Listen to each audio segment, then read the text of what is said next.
Good morning, everybody. I'm Don Stewart, and welcome to another edition of Breaking News. Today is Thursday, the 25th day of September, 2025, and sadly, we have three very disturbing stories to start the headlines today. But this is what's going on in the world, so let's get to them. First of all, Vladimir Putin is indeed testing Europe on NATO's doorstep. This is from the UK Daily Mail. Seven specific incidents in the last 2 weeks testing NATO's resolve, and we'll deal with those and document them for you. Also, a leftist gun club tied to violence is recruiting on Georgetown University, and in their recruitment, they're echoing the killing of Charlie Kirk. Hey, fascist, catch. Remember, that was on one of the bullets there. This is from Fox News. And also, to make matters worse, 8 times recently, Democrats have demonized ICE agents for doing what? For enforcing federal immigration law. This is a Breitbart story. So these are some very disturbing headlines, but again, this is what's happening in the news. All right. Headline number one. Russia feared to have hit Spanish Air Force plane with GPS attack after flight to Lithuania carrying defense minister suffers electronic disturbance. This happened yesterday. It's from the UK Daily Mail. The suspected attack happened again after the Airbus carrying Margarita Robles flew over the Russian enclave of Kaliningrad on its way to Lithuania. She was due to meet with her Lithuanian counterpart at an airbase in the north of the country on Wednesday morning. Several relatives of Spanish airmen who were serving in the new NATO air defense mission on the border with Russia were also on board with Robles. The Spanish contingent known as the Vilkas mission, from the Lithuanian word for wolf, last week intercepted 8 Russian aircraft operating over the Baltic Sea. Now, we mentioned that here on Breaking News. It comes amidst heightened tension with Russia, which has been accused of aggressively testing NATO's responses to threats. Now, remember the story we did a couple weeks ago? Russia was suspected of jamming a jet carrying European Commission Chief Ursula von der Leyen into Bulgaria. The plane carrying her was forced to land using only paper maps when a surprise interference attack suddenly disabled the GPS navigation system. This was blamed again on Russia's sabotage. Bulgarian authorities said the plane did land safely, but it could have been just a huge, huge international incident if something bad happened. We are told at that time the whole airport GPS went dark. This was told to the Financial Times. Now, yesterday, Danish officials hinted that Russia may have been behind a swarm of drones that left the Copenhagen airport incapacitated, disrupting about 100 flights and leaving 20,000 passengers stranded. Danish intelligence has now said that this they're a member of NATO also. They're facing a high threat of sabotage after the incidents. He said someone may not necessarily want to attack us, but rather, here we go, stress us out to see how we react. And this is from the director of intelligence, told a press conference. Estonia and neighboring Finland have also blamed Russia for jamming GPS navigation devices in the region's airspace. Russia, of course, has denied interfering with communication and satellite networks. Now, there have been seven specific instances of Russian interference in NATO countries in the last 2 weeks. Now, we'll have this documented for you whenever we summarize these editions of Breaking News. We have a written summary. We'll have these 7 points here on our YouTube channel, so you can look at that if you want to copy and paste that just for further reference, because this is huge what's going on. Here are the instances. September 9th, between 19 and 23 Russian drones entered Polish airspace. We talked about that. Then on the 13th of September, Russian drone breaches Romanian airspace. Again, 2 NATO countries. On the 15th, drone flew over Polish presidential palace in a provocation. Then from the 12th to the 16th, Russia and Belarus hold war games on Europe's border. So they're having these war games at the same time. Then on the 13th, there was a drone that crashed in another NATO country, eastern Latvia.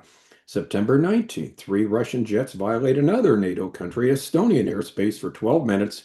And then this incident yesterday, the 24th, where a Spanish Air Force plane carrying the nation's defense minister suffered an electronic disturbance.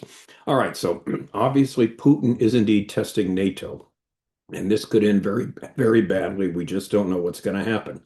We do know from the Bible that Russia will be a military powerhouse at the time of the end.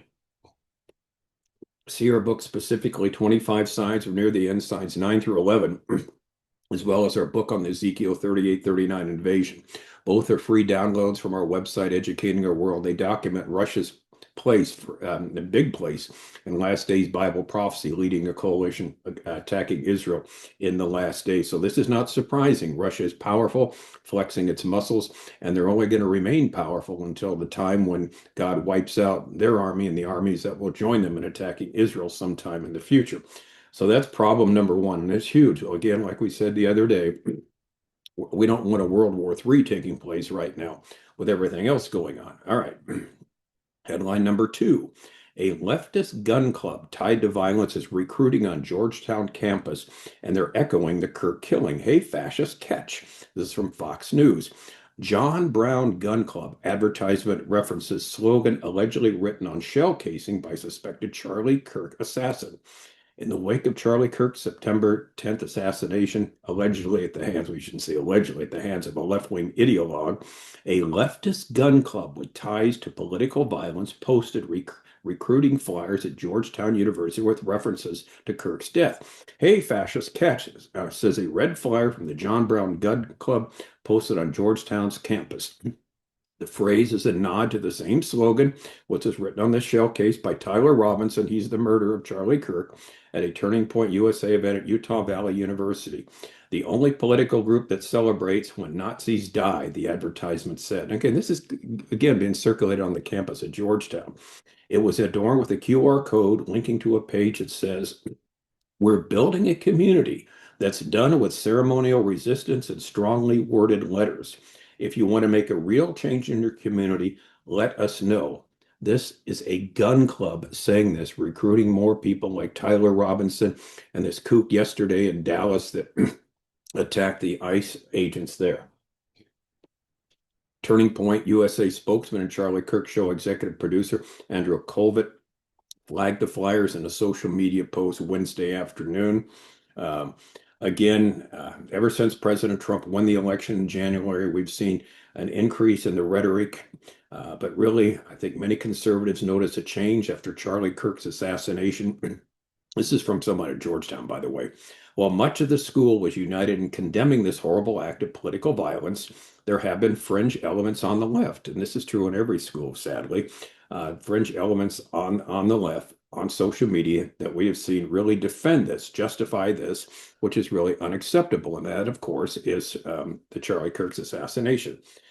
Then we have Linda McMahon, the education secretary, saying, "I'm aware of the appalling posters that were displayed on Georgetown's campus today.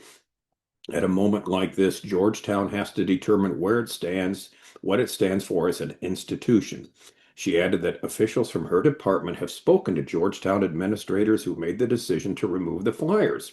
Campus police are also investigating the incident and will deploy resources to protect students as necessary. Allowing violent rhetoric to fester on our nation's campuses without consequences is dangerous. Indeed, it must be condemned by institutional leaders. The Center for Counter-Extremism lists the John Brown Gun Club as a far left group. Now, here's what's really problematic. Members of this organization frequently show up armed at left-wing political events under the guise of protecting protesters from right-wing counter-protesters, and the gun club is tied to recent anti-ICE violence. So these types of posters are problematic, obviously, given the recent events, including the shooting yesterday in Dallas with the attempted assassination of the ICE officers. Sadly, this trend is going to continue. Recall that lawlessness and violence are two signs of the end. And in our book, 25 Signs, we're near the end. We list those, signs 17 and 18. Again, the book is a free download from our website, Educating Our World, under the heading of Bible prophecy.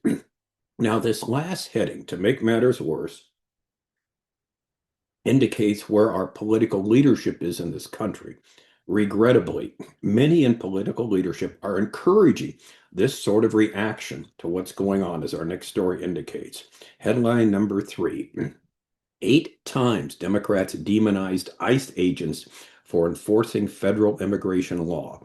On Wednesday, that was yesterday, a Breitbart story reported about the gunman who opened fire on the Immigration and Customs Enforcement, the ICE facility in Dallas, leaving one migrant detainee dead and two others in critical condition.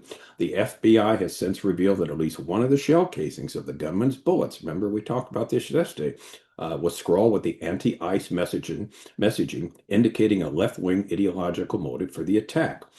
For months, and here's the sad story. This is what's really problematic. For months in the lead up to the attack on the Dallas ICE facility, Democrats continuously make statements demonizing ICE agents to the point that the agency's acting director, Todd Lyons, has publicly asked them to halt such rhetoric for fear of a target attack like yesterday's. Okay, this article from Breitbart lists 8 separate occasions when Democrats went after ICE agents for doing what? For merely enforcing the law. Here they are. Gavin Newsom claims ICE agents will help suppress voter turnout. Last month, during a podcast with tech journalist Kara Swisher, California Governor Gavin Newsom made the unprecedented claim that ICE agents may be used by President Donald Trump in next year's midterm elections to help suppress voter turnout. Trump's already sending out mass people to intimidate folks. When we launched our campaign, did it in little Tokyo and LA. Do you think ICE agents are not going to come and show up around voting and polling booths to chill participation? You know that? The National Guard. You know that, Newsom said. Again, he's blaming ICE and the National Guard that Trump set to quell the violence there as going to suppress the voting there. All right. Jennifer Siebel Newsom, this is Newsom's wife, suggests ICE agents are hunting illegal aliens. In June, following ICE raids from California farms illegally employing migrant children and illegal aliens, first partner of California, Jennifer Siebel Newsom, Gavin Newsom's wife, suggested in a video posted to her Instagram that agents were hunting illegal aliens like animals. We are a country of immigrants. This is just a fact. It is who we are.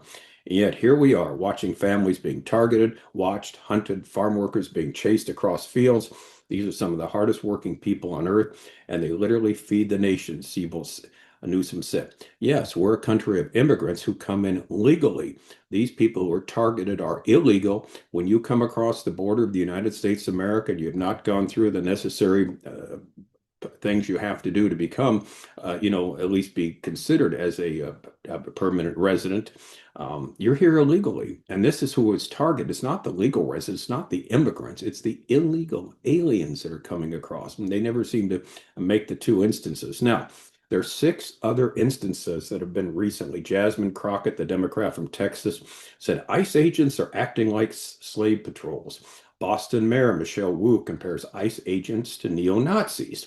Governor of Minnesota, the failed candidate for vice president with Kamala Harris, declares ICE agents are Trump's modern Gestapo.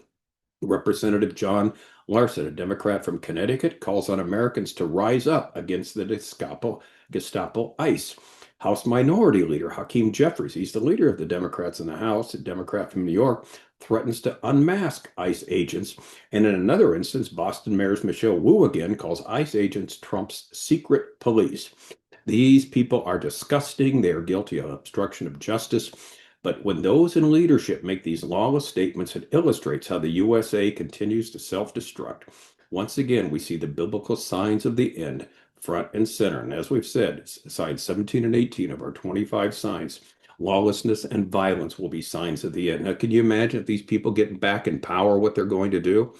That's the worry. But America, as we know, is not in last days Bible prophecy. And we see the self-destruction happening right now. It's almost like a civil war going on between the left and the right. And it's not going away. And it's sad when you've got these leftist gun clubs with some 10,000 members nationwide who are saying it's not just writing letters and protesting now. We have to do some actionable things, which is code word for doing what? For shooting people like Charlie Kirk, other leaders, and shooting ICE agents.